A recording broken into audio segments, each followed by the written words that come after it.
Hi, how are you? So if you like my videos, please subscribe, please check out the links below. I'll take you to my blog and various different places.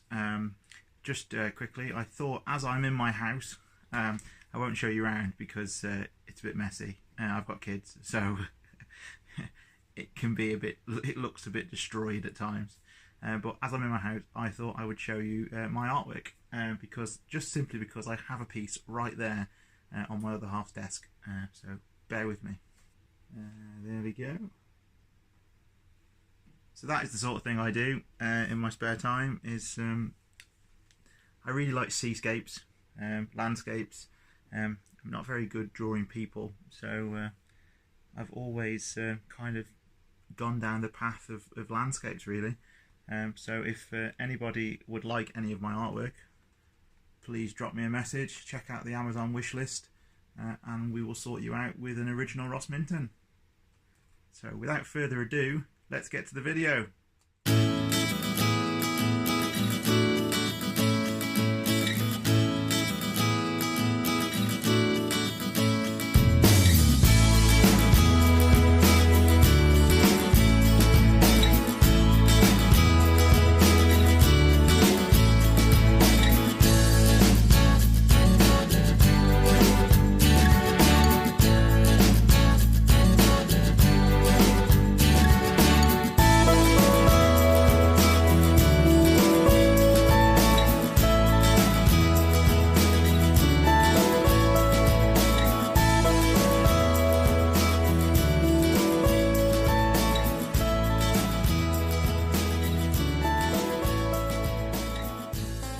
Okay, so the idea for this video is slightly stolen. Well, it's not slightly stolen, it is stolen. It's from Erica's Little Welsh Allotment, and she did a little video earlier on in the winter about her books and the books she goes to for inspiration for her allotment. And it got me thinking that I have a few books that I swear by. I love these books, and I have probably read them, I don't know, dozens of times. I can read them over and over again, and I can go back to them as reference points throughout the year. And to me, they're invaluable. They're amazing books. So what I would do is I will go through them in probably descending order, and I will finish with my favourite, which my favourite book is possibly, if you only buy one book, buy this one. So the first book, and I've only had this probably about a year, but it is automatically jumped into my pile of must-reads, and that is Charles Dowding's Garden Myths, or Gardening Myths. I'm not going to spoil the book because that wouldn't be fair on Charles, because at the end of the day it's his book, he sells it and he makes money from it. But there's things in here that as gardeners we have probably been doing for centuries that we don't need to do because they are a waste of time. So get this book, seriously. It will save you hours and hours and hours throughout the season. Now the next one is a series of books, and I think they've been around for years, and I've actually got quite an old one here. And they're the Garden Expert series. You get Fruit Expert, you get Rose Expert, Herb Expert, and I think they're all by this Dr. Hessian. Yeah, I think that's it. I'm terrible with names. Sorry, apologies for that. But they're fantastic books. You can normally pick them up really cheap in places like The Works, The Range, all those discount bookstores, and they're really good. And I think Erica actually mentioned in her video that she's got the Fruit Expert, and they've just got so much detail. They go into real detail about things and subspecies, and they're really worth having in your collection. In case you get issues that you can't find online, there's answers to questions that you didn't even know were questions in these books.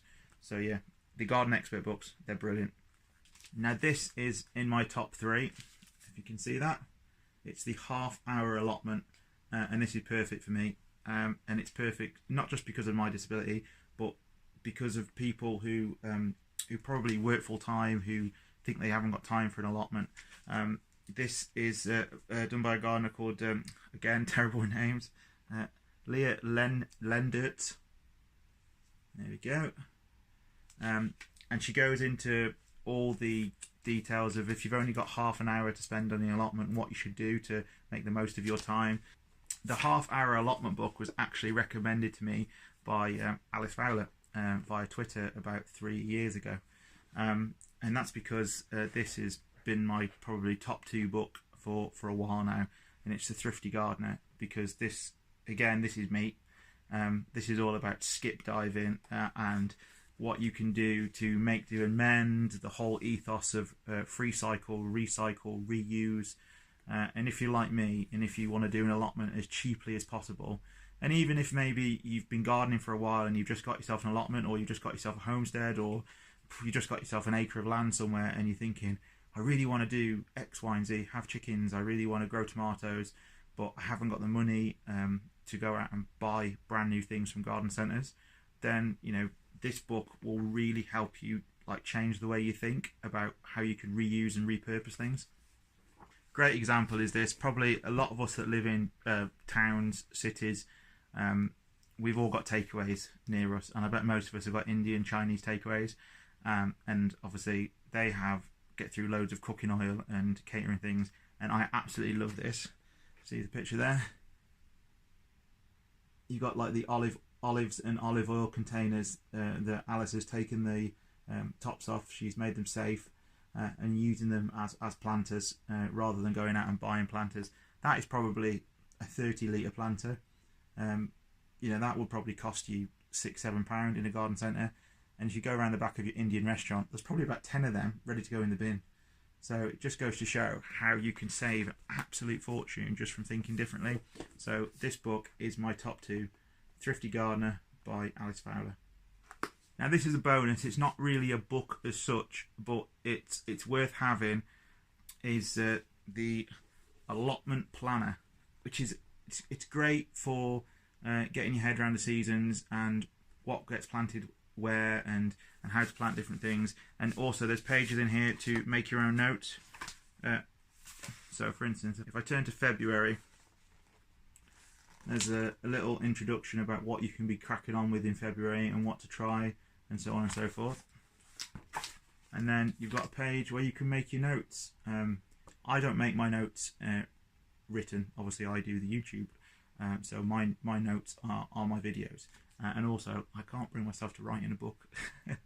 But if you want to keep a diary, an actual handwritten diary, I really recommend this. You know, you could buy 3 or 4 copies of this, and you could have it for 3 or 4 years. And you know, you could just, you know, write 2018 on the book, or so on and so forth. You know, it is really good. It's a really handy thing to have.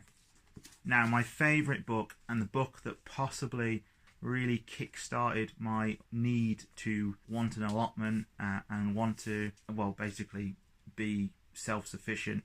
If I could be self-sufficient, if I had the money to buy a farm, this is what I do, is this book. And basically it's John Seymour, and it's the new complete book of self-sufficiency, the classic guide for realists and dreamers. And I am most definitely on the top end of a dreamer. I had this book when I bought my first house, which was a little tiny bungalow in Telford with a tiny little garden. This was the book that basically I learned everything from: how to keep chickens, how to start like growing like vegetables. Obviously I knew growing some vegetables from my family, but this was, you know, helped me with other things. And this book, as you can see, it's a bit battered because it's been in the garden with me.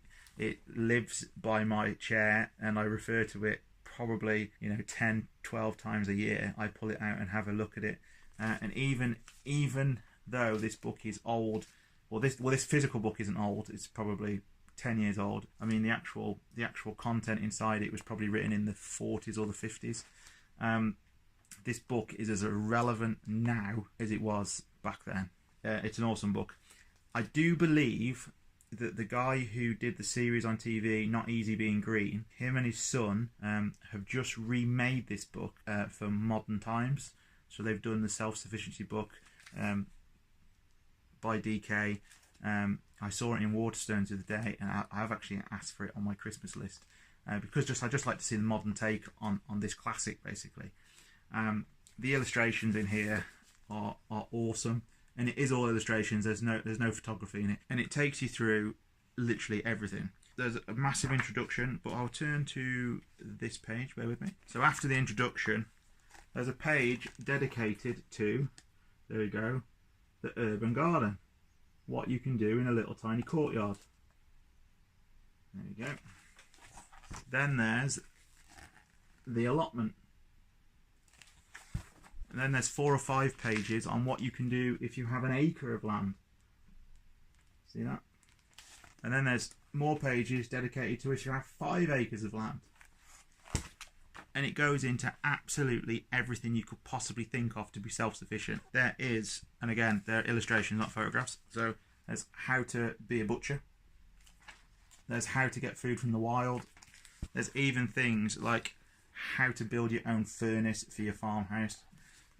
There's how to make your own tools. There's how to forge your own tools. Basically, if the apocalypse happened tomorrow and everyone on Earth disappeared, just me and my family, if there was one book I wanted, it would be this.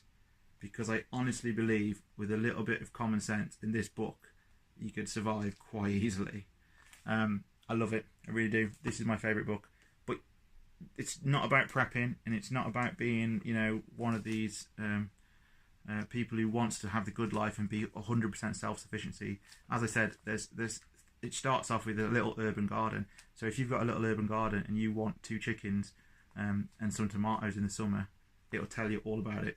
It's perfect. But then it gives you the option that, you know, you might progress and you might think to yourself, well, I've got my little urban garden, I've got my 2 chickens in the back garden, and that's great. Oh, I've been reading this book and I think I might get an allotment. And the next thing you know, you'll be getting an allotment and you'll be thinking, I really want a small holding or a homestead. And then you'll be thinking, I wonder how much a 200-acre farm is. And then you'll be exactly where I am, and you will be a dreamer, you know, because that's what I'm doing. I'm dreaming about having the 5-acre farm in this book, because that would be absolutely awesome. So yeah, so they're my books that I just couldn't live without, really. Like I said, this one in particular, absolutely invaluable. Get it. Just seriously get it. I'm sure you'll probably find it in charity shops now and second-hand shops. And I think the cover has changed probably 20 times over the years. John Seymour, Self-Sufficiency. Should be on everyone's Santa Claus list. Speak soon, people.